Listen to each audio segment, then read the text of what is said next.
এবার আসি যে তোমাদের একটা সিট কনফার্ম করার জন্য তোমাদের কি কি কাজগুলো করতে হবে। তাহলে এখন শেষ সময় এসে আমি বলবো তোমাদের যার কাছে যতটুকু আছে, যতটুকু জ্ঞান আছে, ওইটা নিয়ে মোটামুটি যুদ্ধের জন্য প্রস্তুত থাকতে হবে।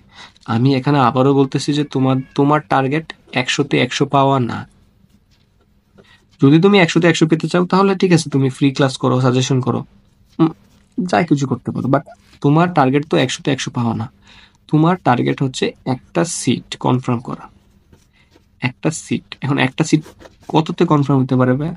আমি যদি অনলাইন অ্যাভারেজ বলি, তুমি যদি ম্যাথ দাগাও, ম্যাথ প্লাস বায়োলজি যদি দাগাও, তাহলে আমি বলতে পারি যে মোটামুটি 60% একদম ড্যাম শিওর ভাবে দাগাইতে পারলে, বা মোটামুটি যদি তোমার 60% বা 60 মার্ক যদি শিওর করে আসতে পারো, তোমার একটা সিট 100% কনফার্ম ইনশাআল্লাহ।